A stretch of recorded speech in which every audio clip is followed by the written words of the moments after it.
जय तिरंगा मेरे प्यारे दोस्तों, जय भारतीय दोस्तों। दीपक चोपड़ा का जन्म भारत की राजधानी दिल्ली में हुआ था। उनके पिता के डॉक्टर के.एल. चोपड़ा मूलचंद अस्पताल दिल्ली में डॉक्टर थे। दीपक चोपड़ा ने सेंट कोलंबस स्कूल से 12वीं तथा अखिल भारतीय आयुर्वेद संस्थान नई दिल्ली से स्नातक की उपाधि प्राप्त की। 1969 में स्नातक होने के बाद वो 1970 में अपनी पत्नी ऋचा चोपड़ा के साथ अमेरिका चले गए।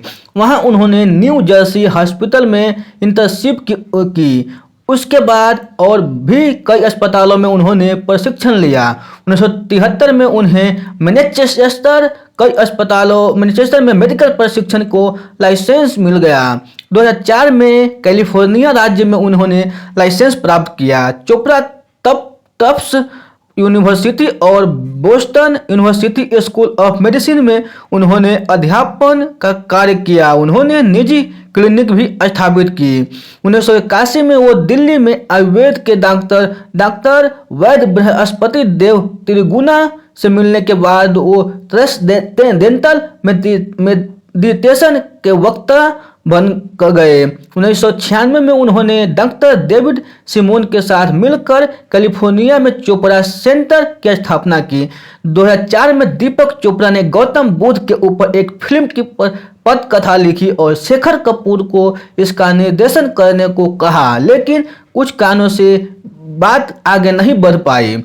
2006 में उन्होंने अपने बेटे गौतम चोपड़ा और रिचर्ड ब्रांसन के साथ मिलकर वर्जिन कॉमिक्स की स्थापना की, जो दक्षिण एशिया की कला एवं संस्कृति को कॉमिक्स के जरिए प्रचलित करती है।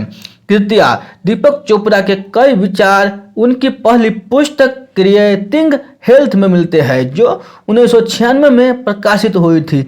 वो ध्यान की काफी वकालत करते हैं और मन और तन में संबंध बनाने की बात करते हैं। अपनी पुस्तक और वीडियो के माध्यम से वह वैकल्पिक चिकित्सा में संबंध सबसे प्रसिद्ध और सबसे धनी आंकड़ों में से एक बन गया है।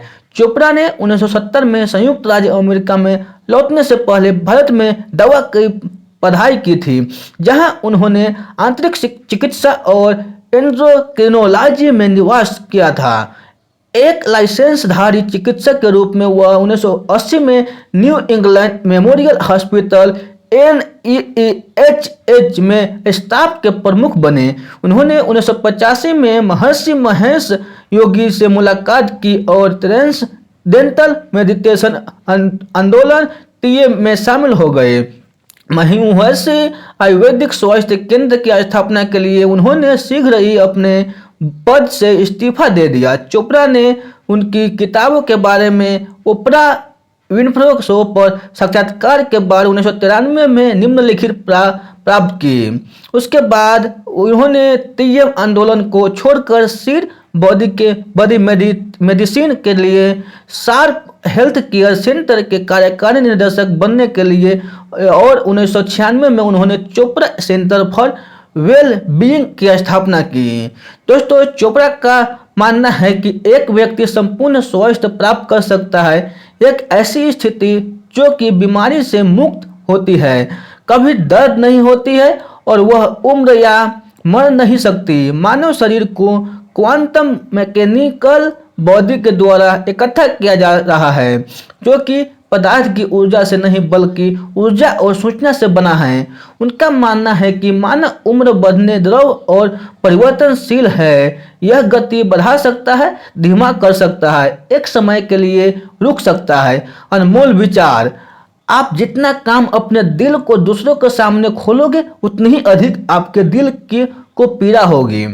हम सब अनगिनत विकल्पों को चुन सकते हैं। हमारे पास हर क्षण अनंत संभावनाएं व विकल्प होते हैं। मुश्किल समय व अराजकता के बीच खुद के भीतर शांति बनाए रखें। इस ब्रह्मांड में कोई भी टुकड़ा अतिरिक्त नहीं है। हर किसी को खाली स्पेस को भरना है। हर टुकड़ों को एक बड़ी पहेली में फिट होना है। अपनी प्रसन्नता से पुनः जुड़ना सबसे अधिक खास होता है। कुछ भी इतना समृद्ध और वास्तविक नहीं है।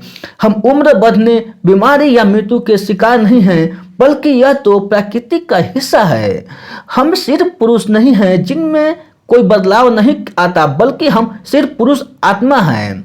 सी ऐसी घटनाओं की निरंतरता है जिनका हम विरोधी नहीं करते। सोचना इस ब्रेन की केमिस्ट्री का अभ्यास है। अगर आप या मैं इस पल किसी के भी विरुद्ध हिंसा या नफरत का विचार अपने मन में ला रहे हो तो हम दुनिया को घायल करने में योगदान दे रहे हैं।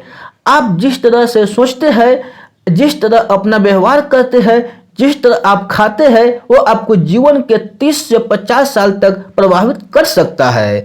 हमारी सोच और हमारा व्यवहार हमेशा किसी प्रतिक्रिया की उम्मीद करता है, इसलिए यह डर पर आधारित है। दोस्तों, हर व्यक्ति भ्रूण में एक भावना ही होता है जिसकी सिर्फ एक इच्छा में पैदा होने की। अहंकार दरअसल वास्तविकता में आप नहीं है। अहंकार आपकी अपनी छवि है।